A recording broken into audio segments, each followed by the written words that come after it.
दर्शकों, आप सब लोग कैसे हैं। मैं यही ध्यान और भावना करता हूं कि आप सब लोग कुशल मंगल से होंगे, प्रसन्नचित होंगे, खुश होंगे, मस्त होंगे, मग्न होंगे, दुरुस्त होंगे, चुस्त होंगे। तो जैसा कि मैं हर रोज़ कहता हूं, फॉलो सब्सक्राइब करो न करो ये तो आपकी मर्जी है, पर ध्यान लगाकर, चित्त लगाकर, मन लगाकर, दिमाग लगाकर, माइंड लगाकर सुनते रहो, बस यही हमारी अर्जी है, बस यही हमारी अर्जी है, बस यही हमारी अर्जी है। तो मित्रों, जैसा कि हम लोगों की धम्पति की गाथाओं का पाठ चल रहा है, तो आज की गाथा है धम्पति की 307 और निरीयवज्ञ की है दूसरी। धम्पति गाथा है 307 और निरीयवज्ञ की है 2। धम्पति गाथा है 307 और निरीयवज्ञ की है 2। तो इस गाथा को तथागत सम्यक संबुद्ध ने किस समय पर, किस उद्देश्य पर, किस कारण, किस जगह पर, किस स्थान पर, किसको लक्ष्य बना करके उपदेशित किया। चलते हैं उस जगह की तरफ, उस स्थान की तरफ, उस कारण की तरफ, उस कथा की तरफ, उस व्यथा की तरफ। एवं मे सुतंग एकंग समयंग भगवान राजगृह विहरति पेड़ बने आरामे। ऐसा मैंने सुना, एक समय तथागत सम्यक संबुद्ध राजगृह के बेणवन आराम में विहर रहे थे। उस समय के वाक्य है, उस समय की घटना है। एक दिन क्या हुआ कि तथागत सम्यक संबुद्ध के परम शिष्य महामोगलैंड गृद्धकूट पर्वत पर रहते थे, विहरते थे, और उनके साथ लक्ष्मण थेर भी रहते थे। सुबह ध्यान भावना से उठ करके और उनके मन में विचार उठा, चलो भगवान बुद्ध से दर्शन करने चलते हैं, मिलने चलते हैं, वंदना करने चलते हैं। तो दोनों ही थेर गृद्धकूट पर्वत से नीचे उतर रहे थे। तो मोगलैंड ने एक दस्यु को देखा, वो लक्ष्मण थेर ने नहीं देखा, दिखाई नहीं दिया उन्हें। क्यों? महामोगलैंड जो थे वो अरहत थे। जब उन्होंने दृश्य देखा तो उनकी मुस्की छूट गई, हंसी छूट गई। तो इसका कारण जो है लक्ष्मण थेर ने पूछा, आप क्यों हंसे, क्या कारण था, क्या ऐसी बात हुई, क्या ऐसी वजह हुई? तो महामोगलैंड ने कहा कि भाई ये बात जो है, जब हम लोग बेणवनाराम में पहुंच जाएंगे तो तथागत सम्यक संबुद्ध के सामने पूछना, तब हम बताएंगे। जाकर के दोनों पहुंचते हैं कहाँ? राजगृह के बेणवनाराम में।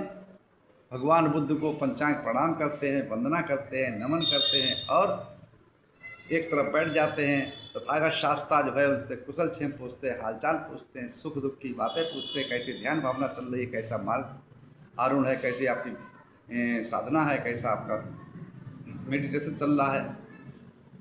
ऐसे वार्तालाप होने के पश्चात तो लक्ष्मण थेर के भाई तो मन में कुलबुलाहट चल रही थी पूछने की। तो उन्होंने पूछा कि भाई मोगलैंड, अब तो बताओ कि उसका कारण क्या है जो आप मुस्कुराए थे। तो तथागत सम्यक संबुद्ध की तरफ तो महामोगलैंड देखते हुए और बोले कि तथागत, मैंने सम्यक संबुद्ध से कहा कि मैंने वहाँ पर 5 भिक्षुओं को देखा जो अग्नि में जल रहे हैं, चीवर भी जल रहे हैं, उनका कमरबंद जो है वो भी पूरा जल रहे हैं, ऐसा मैंने देखा था, इसलिए मेरी मुस्की, इसलिए मुझे हंसी छूट गई।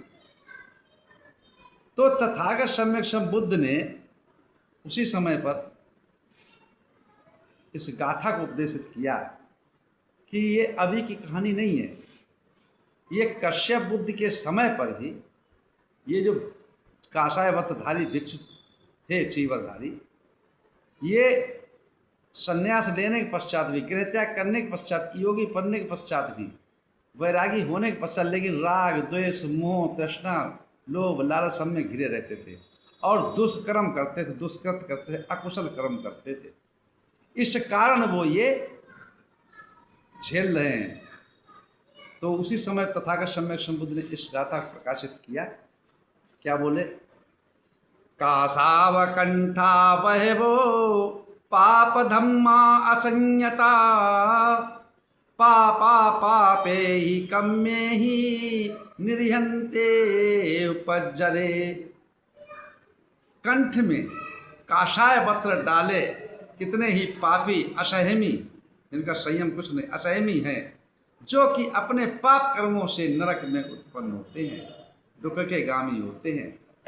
इसको मैं थोड़ा डिटेल से आप लोगों को समझाता हूँ, सुनिएगा कि इस गाथा का मेन कारण क्या है।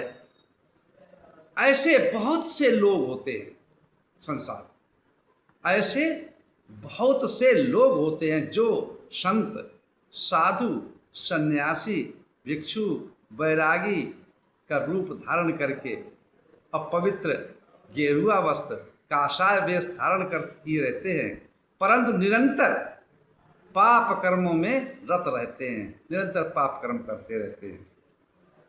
उनका अपने मन, वाणी तथा शरीर पर कोई संयम नहीं होता, कि अपने वाणी पे संयम नहीं है, अपने मन पे संयम नहीं है, अपने शरीर पर संयम नहीं है।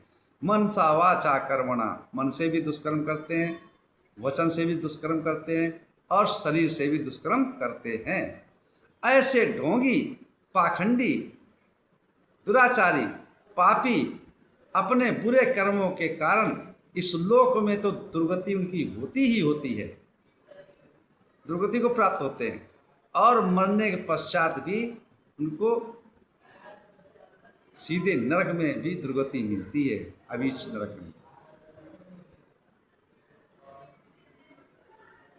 तो तथागत समय से इस गाथा को इस कारण उपदेशित किया कि संन्यास ले लेने से, वैराग्य धारण कर लेने से या काषाय वस्त्र धारण करने से, भिक्षु बन जाने से कुछ नहीं होता, जब तक आपने अपने मन की सोच, मन के विचार, मन का चिंतन मनन नहीं बदला, वाणी को नहीं सुधारा और शरीर से नहीं